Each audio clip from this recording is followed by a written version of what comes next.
Undang-Undang Dasar 1945 disusun dan ditetapkan dalam suasana revolusi. Memasuki tahun 1945, tentara Jepang dalam peperangan di Asia Tenggara mengalami kekalahan-kekalahan dan semakin terdesak oleh negara-negara sekutu. Menyadari kondisinya yang tidak menguntungkan, pemerintah Jepang mulai memperhatikan nasib bangsa Indonesia. Berbagai langkah politik ditempuh oleh pemerintah Jepang untuk menarik simpati dan dukungan bangsa Indonesia dalam melawan tentara sekutu. Perwujudan secara konkret terhadap janji-janji politik pemerintah Jepang adalah terbentuknya Badan Penyelidik Usaha Persiapan Kemerdekaan Indonesia atau sering disebut dengan BPUPKI pada tanggal 1 Maret 1945.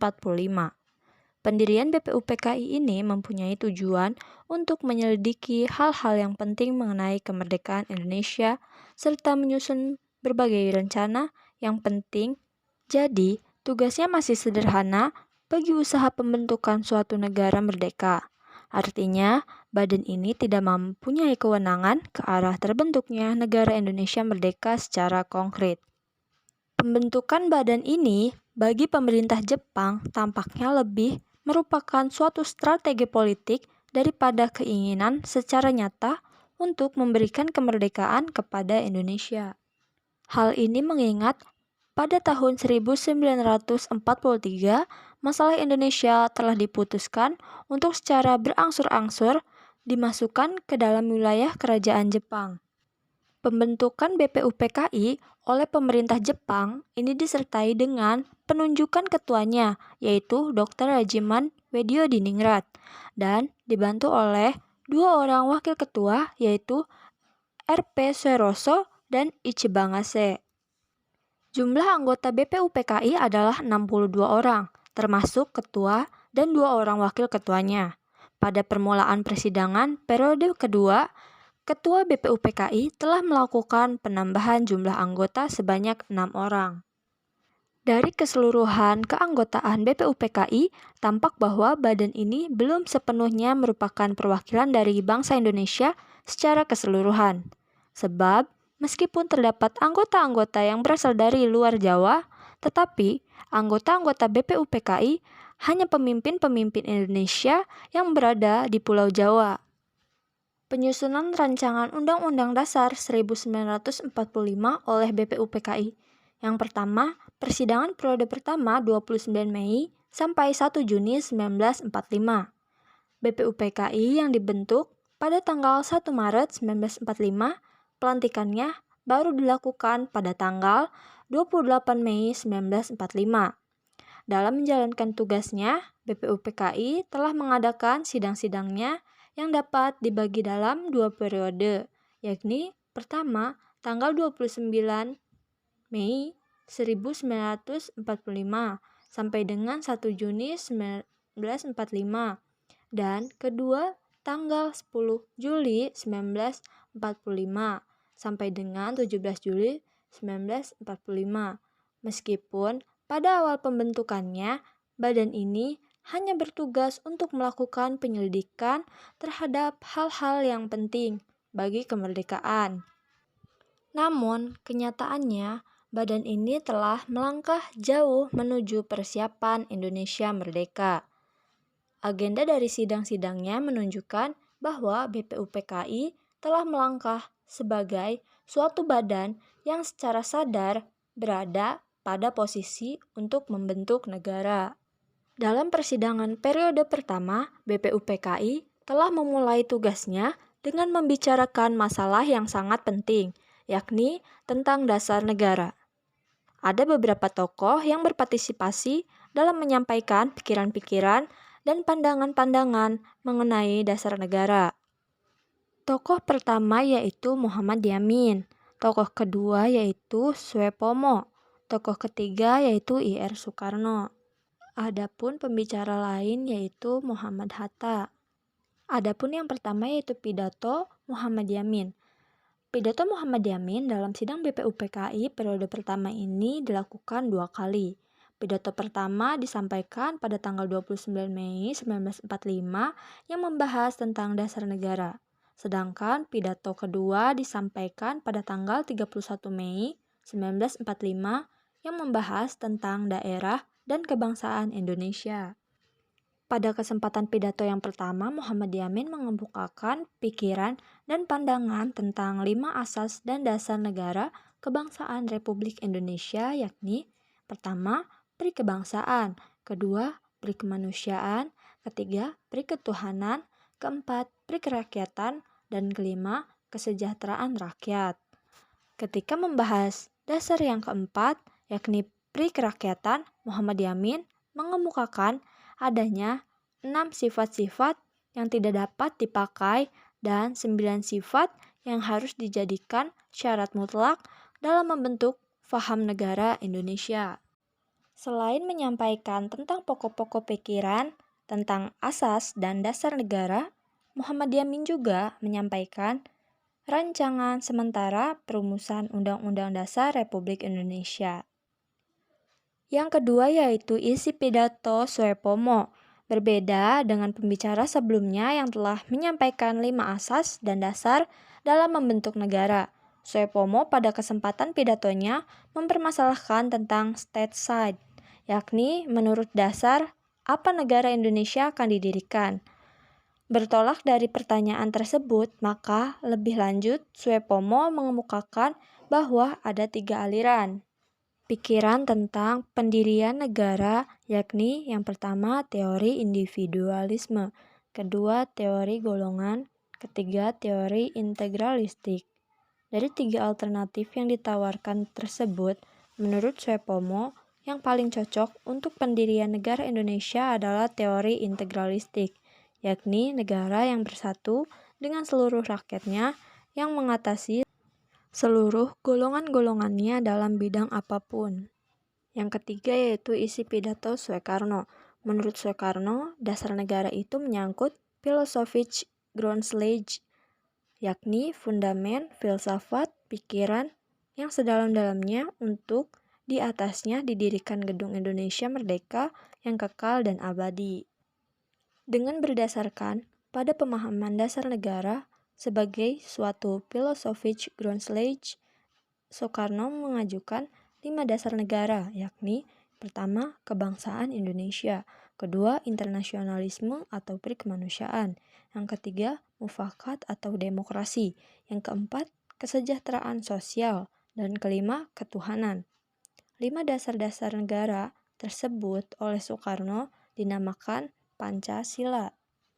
Maka, tanggal 1 Juni 1945, waktu disampaikan dikenal sebagai hari lahirnya Pancasila. Selanjutnya, dari 5 dasar negara tersebut dapat diperas menjadi 3, yakni socionasionalisme, yang kedua sosiodemokratie, dan yang ketiga ketuhanan.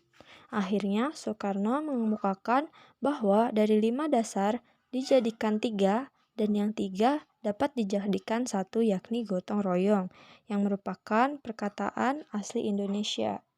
Selanjutnya, dalam mengakhiri sidang-sidang BPUPKI periode pertama, sebanyak 38 orang anggota mengadakan pertemuan dan kemudian membentuk panitia kecil yang terdiri dari 2 kepanitiaan. Nama kepanitiaan yang pertama yaitu panitia kecil, 8 orang anggota. Anggotanya yaitu Soekarno, Ki Bagus Hadikusumo, Ki Haji Wahid Hasyim, Muhammad Yamin, Sutarjo, Maramis, Oto Iskandar Dinata, dan Muhammad Hatta. Tugasnya menginventarisir dan menyusun usul-usul yang masuk. Nama kepanitiaan yang kedua yaitu panitia kecil 9 orang anggota. Yang pertama, Soekarno, Muhammad Hatta, Muhammad Yamin, Ahmad Subarjo, Maramis, Kiai Haji Abdul Qahar Muzakir, Kiai Haji Wahid Hasyim, Abi Kusno, Jokro Sujoso, dan Haji Agus Salim. Tugasnya menyusun pembukuan hukum dasar. Antara 2 kelompok tersebut terdapat perbedaan dalam melihat masalah agama dan negara. Namun pada akhirnya dicapai kesepakatan yang berhasil dituangkan dalam rancangan pembukaan yang ditandatangani oleh 9 orang anggota pada tanggal 22 Juni 1945 di Jakarta dan dikenal dengan Piagam Jakarta. Berkenaan dengan Piagam Jakarta ini menarik untuk dikaji lebih lanjut. Pertama, bahwa rumusan sila-sila pertama Pancasila tidak sama persis dengan yang dikemukakan oleh Muhammad Yamin maupun Soekarno. Rumusan sila pertama telah berpihak bagi keuntungan, kepentingan, dan nasionalis Islam dengan perumusannya ketuhanan dengan kewajiban menjalankan syariat Islam bagi pemeluk-pemeluknya. Kedua, bahwa pemikiran Supomo tentang teori negara integralistik yang mengutamakan persatuan dan kesatuan di atas semua paham golongan tampaknya diterima sebagai sila ketiga, yaitu persatuan Indonesia.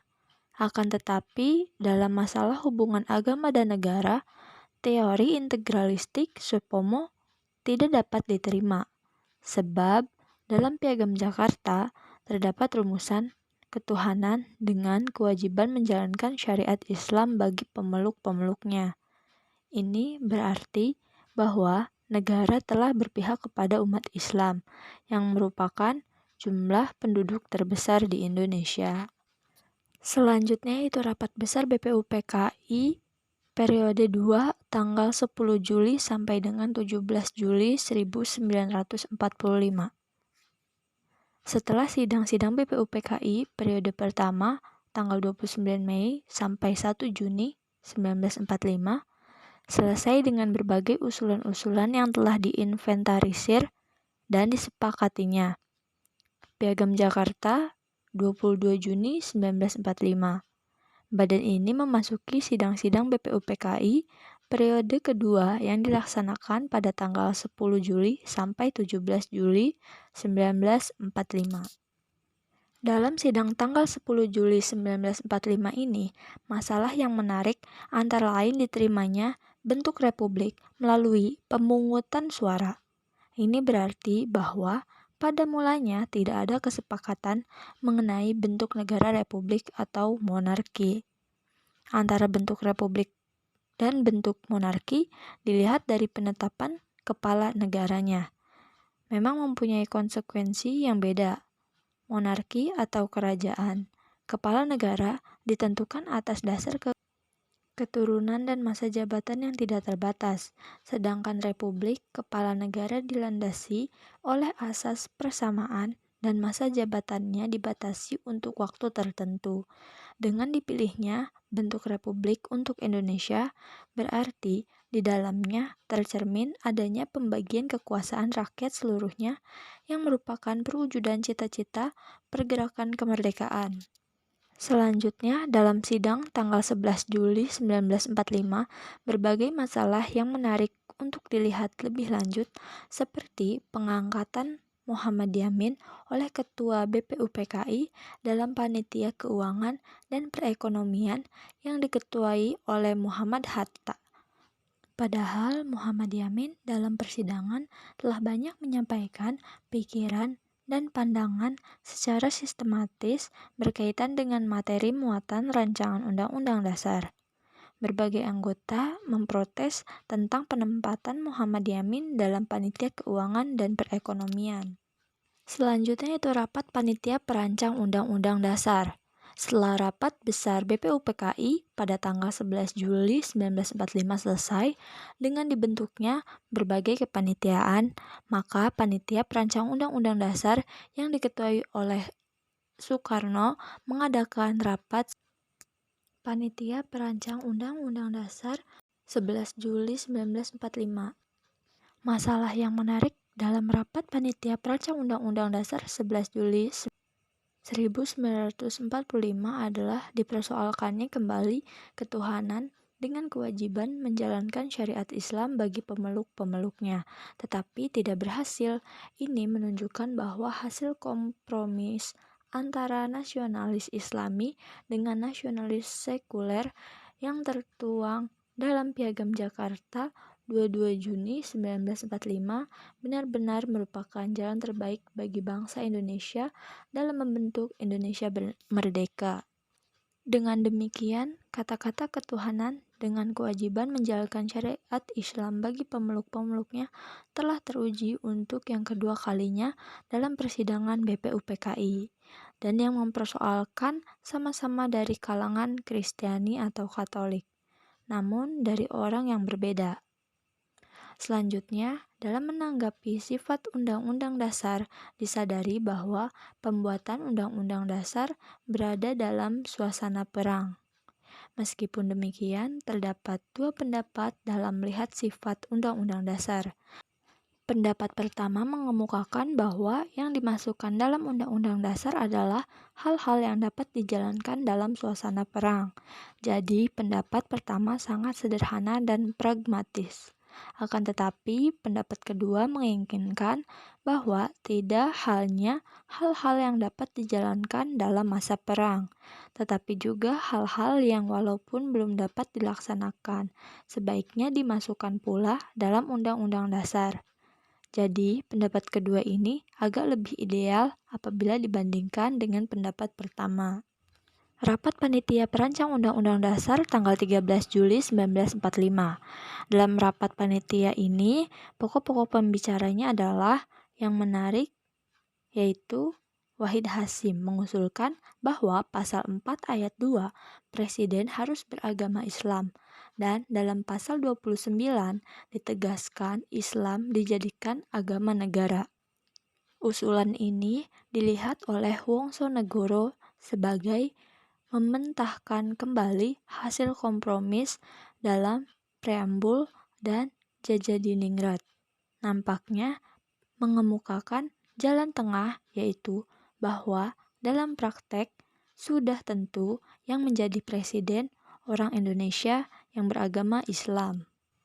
Selain masalah tersebut, pada kesempatan ini, Suepomo selaku Ketua Panitia Kecil Perancang Undang-Undang Dasar telah mengemukakan keinginannya akan adanya penjelasan Undang-Undang Dasar.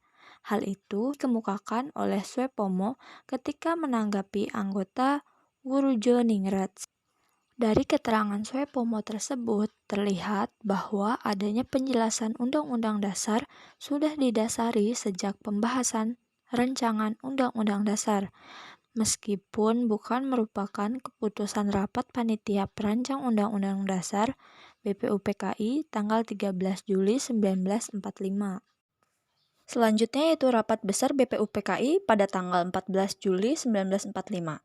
Membahas tentang Pernyataan Indonesia Merdeka atau Declaration of Independence, yang merupakan bagian dari persiapan membentuk Indonesia Merdeka, tetapi berada di luar Undang-Undang Dasar. Dan sebagaimana diketahui bahwa akhirnya proklamasi kemerdekaan 17 Agustus 1945 dikumandangkan di luar rencana yang telah dijanjikan oleh pemerintah Jepang. Oleh karena itu, bagian Rapat Besar BPUPKI tanggal 14 Juli 1945 ini tidak dibahas oleh penulis. Selanjutnya, Rapat Besar BPUPKI pada tanggal 15 Juli 1945. Dari rapat ini, yang secara khusus membahas rancangan Undang-Undang Dasar, masalah yang menarik untuk dikaji adalah pertama, masalah hak-hak dasar, kedua, masalah pertanggungjawaban menteri, ketiga, masalah kekuasaan membanding bagi Mahkamah Agung, dan keempat, masalah agama Islam sebagai syarat presiden. Selanjutnya, Rapat Besar BPUPKI pada tanggal 16 Juli 1945, yang merupakan sidang terakhir BPUPKI. Agenda yang dibahas adalah melanjutkan pembahasan rancangan Undang-Undang Dasar. Persidangan ini merupakan kemenangan dari golongan Islam untuk yang kesekian kalinya, yakni diterimanya syarat bagi presiden harus beragama Islam. Pada akhirnya, rancangan Undang-Undang Dasar ini diterima secara bulat oleh anggota BPUPKI menjadi Undang-Undang Dasar. Penetapan Undang-Undang Dasar 1945 oleh PPKI. Setelah BPUPKI menjalankan tugas-tugasnya dan berhasil menetapkan dua hal yang penting bagi pembentukan Indonesia Merdeka, yakni rancangan pembukaan Undang-Undang Dasar dan rancangan Undang-Undang Dasar. Badan ini pada tanggal 7 Agustus 1945 dibubarkan oleh pemerintah Jepang. Dan sebagai tindak lanjut yang lebih konkret terhadap janji-janjinya, pemerintah Jepang melalui penguasa tertinggi bala tentara Dai Nippon di Asia Selatan telah menyetujui akan dibentuknya Panitia Persiapan Kemerdekaan Indonesia atau PPKI. Oleh karena itu, pada tanggal 9 Agustus 1945, Soekarno, Muhammad Hatta, dan Rajiman Weddiodiningrat berangkat ke markasnya di Saigon guna menerima secara langsung pembentukan PPKI. Delegasi Indonesia sampai di tanah air tanggal 14 Agustus 1945 dan tanggal 15 Agustus Jepang telah menyerah kalah dengan sekutu. Dengan demikian, Jepang sudah tentu tidak dapat lagi untuk menghadiahkan kemerdekaan kepada Indonesia yang semula dijanjikan akan dilaksanakan pada tanggal 24 Agustus 1945. Kekalahan Jepang tersebut segera diketahui oleh tokoh-tokoh perjuangan kemerdekaan, baik dari kalangan pemuda maupun yang tua. Oleh karena itu, kesempatan ini dimanfaatkan dengan sebaik-baiknya untuk mempersiapkan kemerdekaan Indonesia.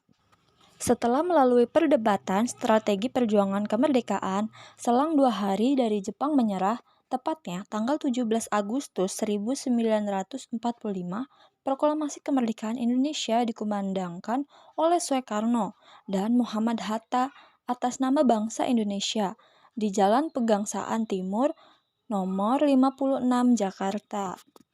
Sehari setelah proklamasi kemerdekaan Indonesia yakni tanggal 18 Agustus 1945, PPKI mengadakan rapat guna membahas berbagai persoalan dalam rangka melengkapi lahirnya Indonesia merdeka. Sebelum rapat dilaksanakan, Ketua PPKI yaitu Soekarno atas tanggung jawabnya sendiri menambah 6 orang anggota sehingga jumlah keseluruhan menjadi 27 orang. Dalam persidangan PPKI tanggal 18 Agustus 1945, ada beberapa hal yang menarik untuk dikaji lebih lanjut. Yang pertama yaitu dicoretnya kata-kata dengan kewajiban menjalankan syariat Islam bagi pemeluk-pemeluknya. Dan dihapusnya syarat presiden harus beragama Islam. Pencoretan kata-kata tersebut merupakan suatu kekalahan bagi golongan nasionalis Islam.